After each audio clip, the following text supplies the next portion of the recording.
This is Maginoni, and here's week 3 for the first issues of DC. It's a relaunch. This is the first 6 issues that I read, and let's take a look at how they turned out. Okay, first up is DC Universe Presents #1, Deadman. I thought the art was good. You know, it's nothing special. But it is written by Paul Jenkins, and Paul Jenkins does do a reasonably well job writing. Now, I thought the book was fairly well written. The only thing is I don't want to read Quantum Leap, so I can tell you right now this book's going to be a drop. I know I got it for a couple more issues, but beyond that, it's going to be gone. In a nutshell, what's going on here is, it's the best way to, like I said, describe it was it's just Quantum Leap. What you have is the Deadman just jumping from body to body. It's the same basic premise. He was an acrobat. He was an asshole. He got killed or assassinated, murdered, or whatever how you want to look at it.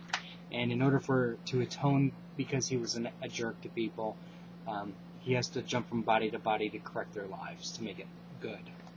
And of course, there's going to be no end in sight until this happens, until he fulfills that type of contract, which makes me wonder how, bad was he?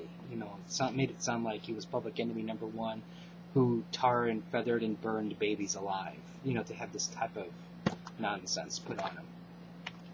But like I said, it's more of a feel-good type storyline, I guess you can say, even though it's disguised as something different. Because like I said, he's going to go through people, help them work through their problems.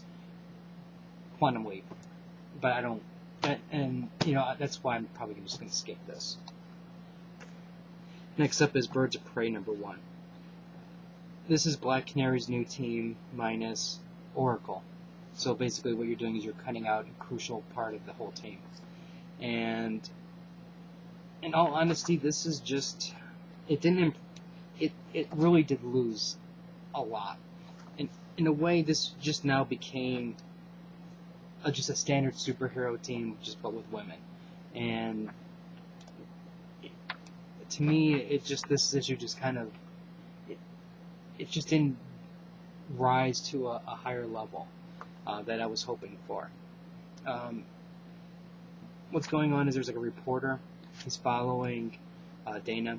And apparently she killed somebody or something like that, so she's on her path to redemption to prove that she's not really a bad person.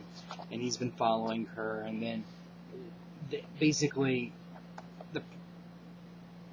they're using him to get to other people, and those other people are using him to get to the Black Canary, and as you can see, they're right here.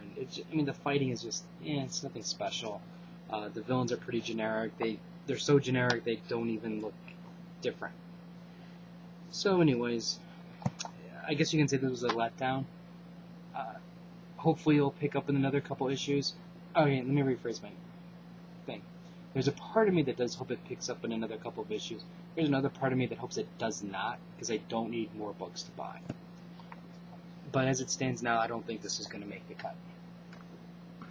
Captain Adam, I can guarantee you, will not make the cut. For me, at least. I know there's going to be people out there who are probably salivating at this. I thought the art was not good at all.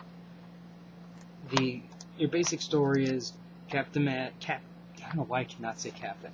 Captain Adam is using his powers, saving the day, and he turned metal into dust, and when he did that, he noticed his hand starting to dissipate.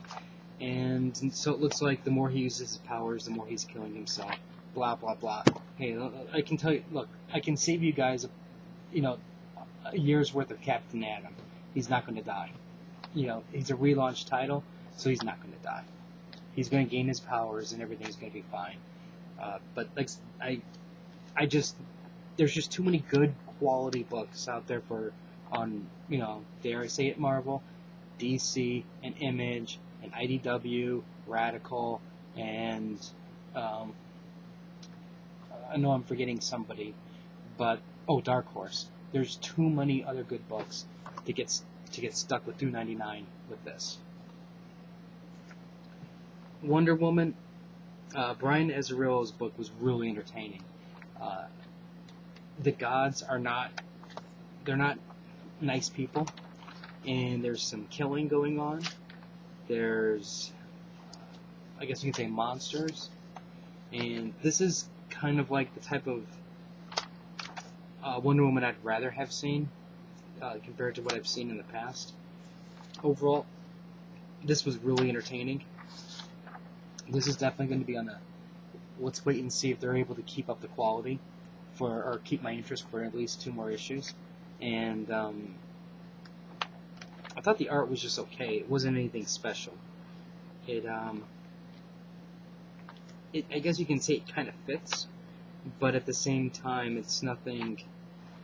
It's graphic, I'll give it that much, but it's nothing like, wow, look at that, which was kind of a disappointment. But at the same time, I'm like, okay, it kind of fits. So, like I said, so far this is going to be a keeper. Catwoman. This is, I'll say, slut book number 1 for this week. Now, in the first couple pages, we're treated to Catwoman in a red bra. Now, I have to admit, I'm a guy. I think that's awesome. Awesome costume. And with the Catwoman title, it's kind of like, what more do you expect? You know, she has a skin-tight leather costume, and how many times have we seen pictures and statues with the zipper thing going all the way down like that?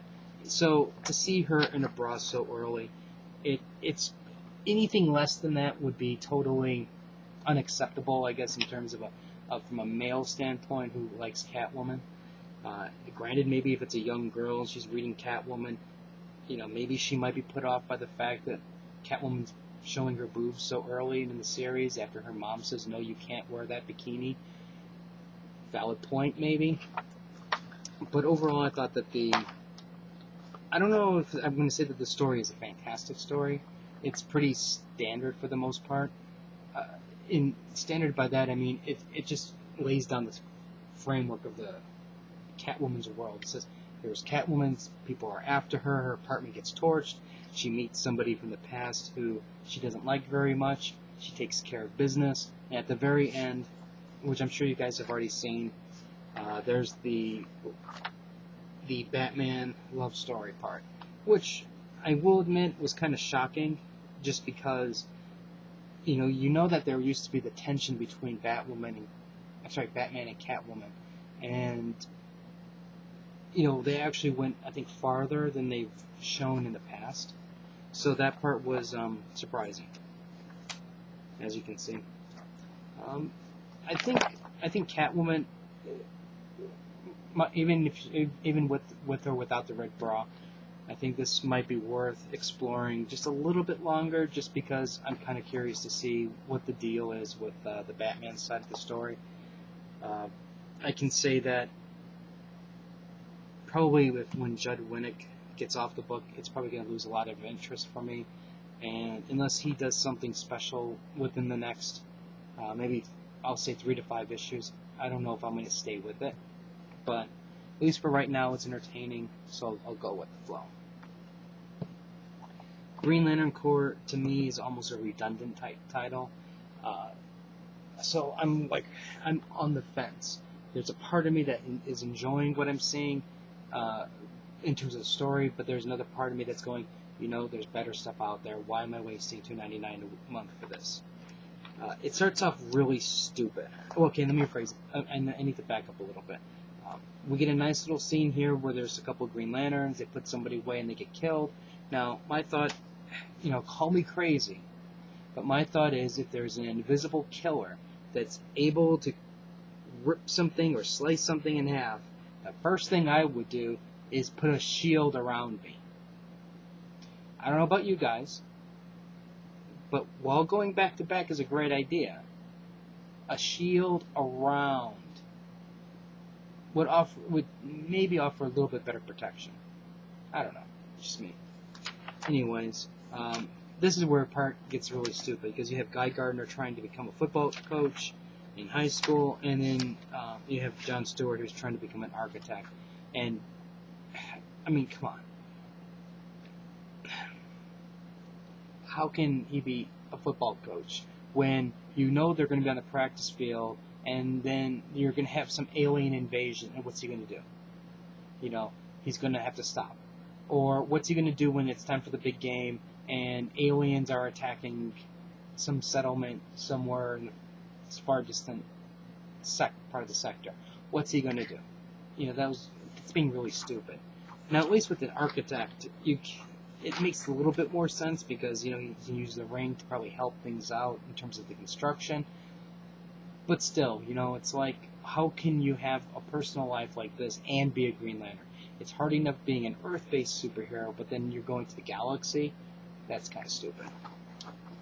So now that we got this nonsense out of the way, we find out somebody basically eradicated a planet, you know, basically committed genocide, killed some Lanterns on the way, and we have Lanterns on the scene to check out what's going on. So part of it's interesting because I want to see who's responsible for this nonsense. The other part's going to be, you know, I'm really getting sick and tired of Green Lantern. I'm tired of Hal. I'm tired of Guy. I'm tired of John. I'm tired of Kyle. I'm tired of the Red Lanterns. I'm tired of blues, the oranges, the yellows, the violets, indigos, black, white. I'm having a hard time taking it any longer. I've been too invested too long into this green, and I need something else. So I'm not sure if I'm going to stay with it, but I can say out of the Red Lanterns and Green Lantern title, Core is the one thing that's actually keeping my attention a little bit. So, as a quick review, decent story. People will enjoy it, but I'm not buying Deadman. Or DC Presents, I should say. Interesting start. Nothing new to the table. It's as if the relaunch never happened. I'll keep it for now, but I'm not gonna. I don't know how long I'm gonna keep up with it. Birds of Prey. It's nearing the chopping block after 3 weeks. I'm sorry, after 3 months. After that, if it doesn't show signs of awesomeness, it's gone. Will be gone. You know, and I'm going to go back to this. I don't think there is anything Captain Atom can do to save me from wanting to read the other issues. In fact, I think if the other issues come up, I'm probably not going to read it. I mean, at least I'll look at Huck and Dove because the art is so pathetically bad. I'm going to want to see how bad it is. But this is just not interesting. You could put Starfire naked in here and I still probably wouldn't buy it. Wonder Woman, very good start. I think that the changes that they've made are interesting, and this is definitely, like I said, it's on my keep list. I don't think it's the strongest of the DC relaunch titles, but I still think it's interesting. So that's going to be, so far, it's on a keeper. And this is also, Catwoman is a keeper for now, but I don't know if it's going to stay for the long haul. I'm finishing up the second half of the titles now, so once I finish those, I'll post those as soon as I can. Comments or questions, let me know. Rate the video up or down, let me know what you think. I'm curious to know which titles you're going to keep out of those 6. Let me know, and until next time.